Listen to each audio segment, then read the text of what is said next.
السلام عليكم ورحمة الله وبركاته. أهلا بكم في قناتي أكلات مامي. النهاردة هنعمل العيش بتاع البيت. عندي كوبايتين من الدقيق الأبيض، معهم 3 كوبايات من الدقيق الأسمر، وعندي معلقتين صغيرين من الخميرة، وعندي معلقة كبيرة من السكر، وعندي معلقة صغيرة من الملح، وعندي فنجان زيت. أكيد أنا مش هستخدمه كله. دلوقتي أنا لازم هقلب المكونات الجافة كلها مع بعض. ده العيش بتاع البيت بتاع زمان اللي كنا كلنا الناس بتعمله في البيت، وهيبقى اسمر وجميل غير العيش بتاع دلوقتي. انا دلوقتي بقلب المكونات الجافة كلها مع بعض، وهنزل عليها بالمية الدافية بتاعتي. انا عندي دلوقتي يعتبروا 5 كوبايات من الدقيق، اخدوا معايا 2.5 كوبايات من المية. انا مش هقدر احدد لكم كمية المية كويس علشان كل دقيق بيختلف عن التاني. دلوقتي انا حطيت نص كوبايه الزيت، يعني ما بانتش في التصوير علشان لما بدات العجينه تلزق. دلوقتي لما انا حطيت الزيت بدات تفك من التلزيق، واديني حطيتها في حاجه تانية، وبعدين غطيت وشها بالزيت، وبعد ما سبتها تخمر ورجعنا تاني بعد التخمير بعد ساعه، ودي كان شكلها بعد لما خمرت. دلوقتي انا باقي الزيت اللي كان عندي انا بدات احط ايدي في الزيت واعمل كور زي ما احنا شايفين كده.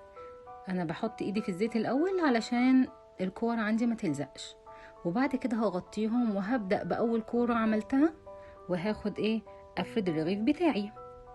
زي ما احنا شايفين انا حطيت في الطبق ده خليط ما بين الدقيق الابيض والدقيق الاسمر، بحطه على الارضيه بتاعتي، وبفرد الرغيف بتاعي زي ما احنا شايفين كده.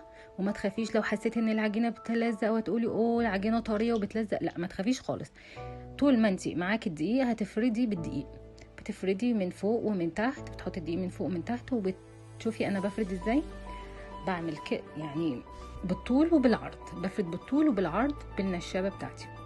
اول ما حطيته على النار شايفين على طول مفيش اقل من 30 ثانيه وبروح قلبه على طول.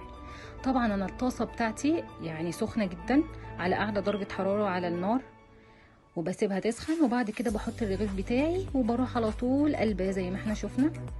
وشوفوا يا جماعه عمل ازاي اتنتفخ، وكل العيش بتاعي انتفخ. كل الكميه اللي انا عملتها والله طلعت بالمنظر ده، وطري وهاش وجميل جدا.